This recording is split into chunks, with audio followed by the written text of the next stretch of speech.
Mudando de assunto agora para falar sobre violência, o combate à violência contra a mulher, que lamentavelmente ela não termina quando a vítima sai de casa. Os efeitos acompanham rotina, afetam relacionamentos, comprometem a saúde emocional e chegam também, Anderson, ao ambiente de trabalho.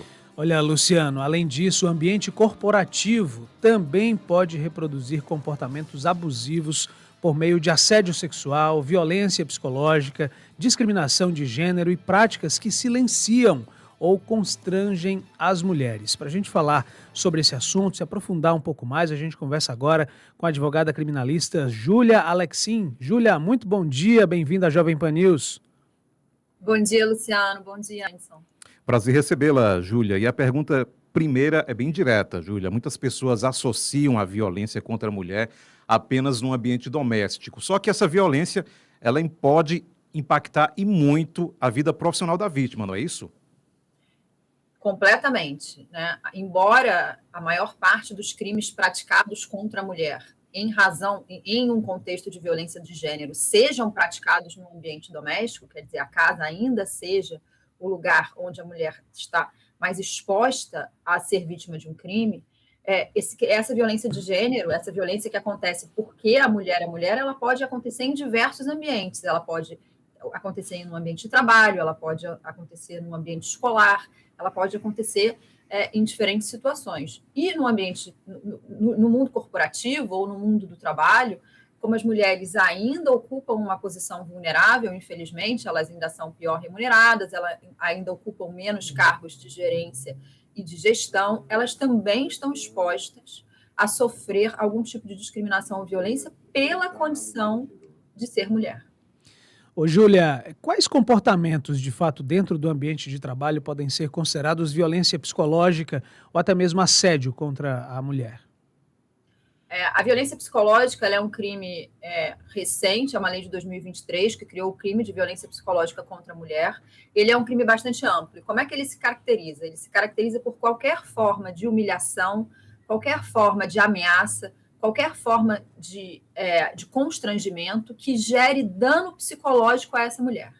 Então, o crime está configurado quando essa mulher sofre um dano psicológico em decorrência dessa humilhação ou de algum tipo de constrangimento. Então, o assédio sexual pode ser uma forma de violência psicológica contra a mulher, aquela mulher que é ameaçada de demissão se ela não fizer algum tipo de favor sexual, por exemplo, alguém a que ela seja subordinada.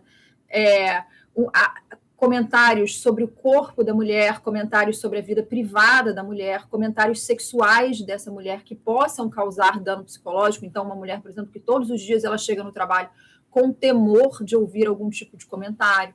A gente conhece casos, tem situações de mulheres em que são praticados atos sexuais ao lado dela, na frente dela, em que ela é exposta a situações desse tipo, e isso gera um dano. Às vezes ela começa a ter crises de ansiedade, crises de pânico, medo de entrar no seu ambiente de trabalho. E esse tipo de conduta caracteriza não só um assédio sexual e um dano da perspectiva do direito do trabalho, um dano na relação de trabalho, como também, se demonstrado que por conta disso essa mulher sofreu um dano psicológico, o crime de violência psicológica contra a mulher, que pode acontecer em qualquer ambiente. Ele não é um crime que acontece apenas no ambiente doméstico. Ô, Júlia, você pode detalhar um pouco mais sobre os direitos da trabalhadora que estiver enfrentando algum tipo de situação de violência doméstica? O que a Lei Maria da Penha garante para a mulher trabalhadora que enfrenta uma situação de violência doméstica é que ela tem direito à manutenção da sua renda. Né? Isso na Lei Maria da Penha, que é a lei que trata especificamente de violência doméstica, um direito que é garantido à trabalhadora é que ela, mesmo vivendo essa situação de violência, ela tem direito à manutenção da sua renda. E o que isso significa? Muitas vezes essa mulher, em razão da violência que ela sofreu, ela precisa se afastar do trabalho. Ou porque ela está sendo ameaçada, ou porque ela está sendo perseguida, ou porque ela precisa tratar de questões jurídicas, ela precisa ir à delegacia, ela precisa responder a um processo, ou porque ela passa a enfrentar problemas de saúde. Quer dizer, essa mulher pode ter que se afastar do trabalho. E a Lei Maria da Penha diz o quê? Que no período de 6 meses, o vínculo de emprego dessa mulher, se ela tiver um vínculo de emprego, está garantido, e a sua renda deve ser garantida também. E o que o Supremo Tribunal Federal decidiu recentemente? Que ele deu validade a essa norma e disse o seguinte, que vai funcionar como se fosse uma licença médica.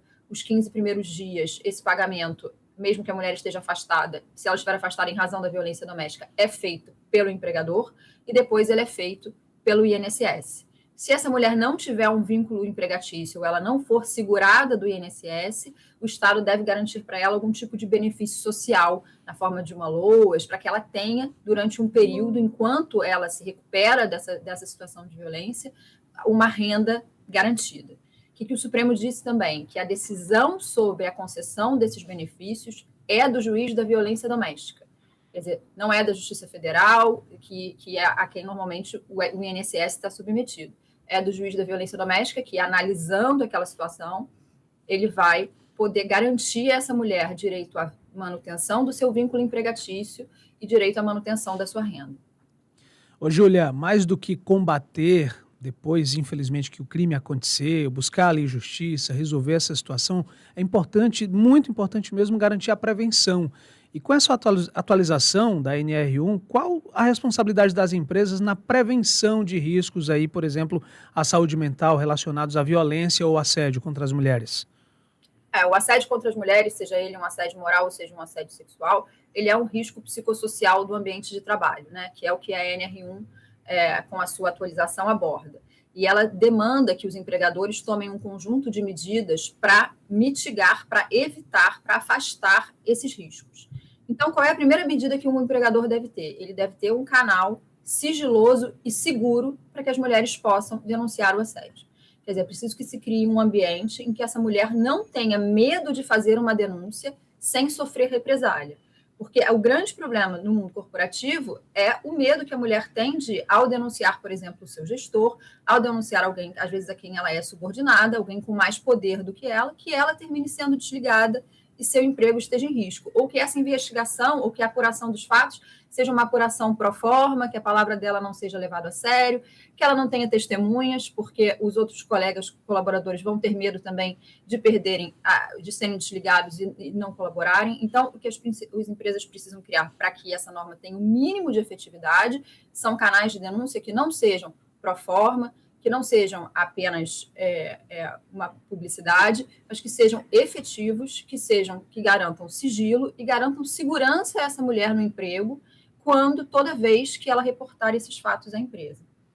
Júlia Alexim, advogada criminalista, gentileza, muito obrigado pela participação aqui na Rádio Jovem Pan News. Esperamos contar com a sua participação em outro momento. Muito grato. Muito obrigada, viu? Um bom dia para todos. Bom dia, Júlia. Até mais.